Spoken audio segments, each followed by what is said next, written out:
ময়ূরী আবাসিক সোনারগাঁ খুলনা। আমি বলি খুলনার হাতের ঝিল। তো চলুন ভিতর থেকে ঘুরে আসা যাক। এভরিওয়ান আসসালামু আলাইকুম, welcome back to Raihan blogs. চলে আসলাম নতুন একটা ভিডিওতে। আর ময়ূর আবাসিকের এই লোকেশনটা খুবই সুন্দর লাগে আমার কাছে। শুধু আমার কাছে বললে ভুল হবে, খুলনার মানুষের সবার কাছে এই ময়ূরী আবাসিকের এই জায়গাটা খুব ভালো লাগে আর সবার পছন্দ।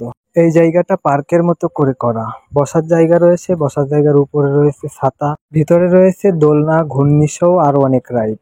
এই জন্য এই জায়গাটা বেশি সুন্দর লাগে। আমরা আসছিলাম, এসে ঘূর্ণি রাইডটাতে উঠছিলাম, জোরে জোরে ঘূর্ণি খাচ্ছিলাম। আর এই ধরনের রাইড বাচ্চারা খুবই পছন্দ করে। ঘূর্ণি খাইতে খাইতে ছোট ভাই নেমে গেছিল, আমাকে অনেক জোরে জোরে ঘূর্ণি দেবে এজন্য ও জোরে জোরে ঘূর্ণি দিচ্ছিল। আর আমি ওকে বলতেছিলাম যত জোরে পারিস তত জোরে ঘূর্ণি দে। ঘূর্ণিটাতে উঠে ঘূর্ণি খাইতে আমার কাছে খুবই ভালো লাগতেছিল। তারপর আমরা চলে আসছিলাম এই সাইডে। আর এখানে ছিল ফুল গাছ, এই ফুল গাছে ফুলও ছিল। এই সাইডে এসে দোলনায় উঠছিলাম, দোলনায় উঠে দোলনা খাচ্ছিলাম, এদিক ওদিক তাকাতাকি করতেছিলাম আর একটু সময় কাটাচ্ছিলাম।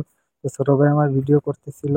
ও দোলনাতে গেছিল অনেক জোরে জোরে দোলনা খাবে এই জন্য, তো দোলনাতে গিয়ে অনেক জোরে জোরে দোলনা খাচ্ছিল, তো আমি ওর একটু ভিডিও করলাম। এবার চলে যাব পার্কের সামনের সাইডে। এটা হচ্ছে পার্কের সামনের সাইড। এই গেট থেকে ভিতরে ঢুকতে হয়। মূল পার্কের সামনেই রয়েছে এই কফি শপটা। এখানে কফি সহ বিভিন্ন ধরনের খাবার পাবেন। পরিবেশটাও নিরিবিলি এবং খুবই সুন্দর। তারপর এখান থেকে একটু সামনে আগায় গেলে দেখা যাবে খালপাড়। আর খালপাড়ে রয়েছে এমন একটা ব্রিজ, যে ব্রিজটা দেখতে একেবারে হাতির ঝিলের মতোই লাগে আমার কাছে। আর এখানে বাচ্চারা গোসল করতেছিল, এখান থেকে লাফালাফি করতেছিল। খালপাড়ের সাইড দিয়ে রয়েছে সুন্দর করে বসার জায়গা। এবার যাব ময়ূরী আবাসিক পার্কের পালকি বাড়ির সেই ভাইরাল গেটের এখানে। তো চলে আসলাম, আর এটা আছে ময়ূরী আবাসিকের পালকি বাড়ির ভাইরাল গেট, যেখানে মানুষ ছবি তোলার জন্য মাঝে মাঝে সিরিয়াল দেয়।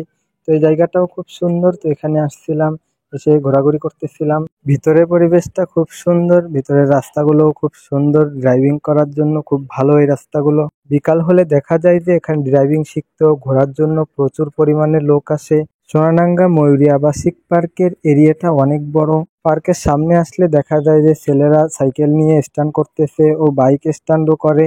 আরো শেখানো হয় স্কেটিং, যেগুলো দেখতে আমার কাছে খুবই ভালো লাগে। পার্কের সামনে পেয়ে যাবেন চটপটি, ফুচকা সহ নানান ধরনের দোকান। খুলনায় থেকে এখনো যারা ময়ূরী আবাসিক পার্কে আসেননি তারা আসবেন, আশা করি জায়গাটা খুবই ভালো লাগবে। তো ভিডিও শেষ করতেছি, আল্লাহ হাফেজ।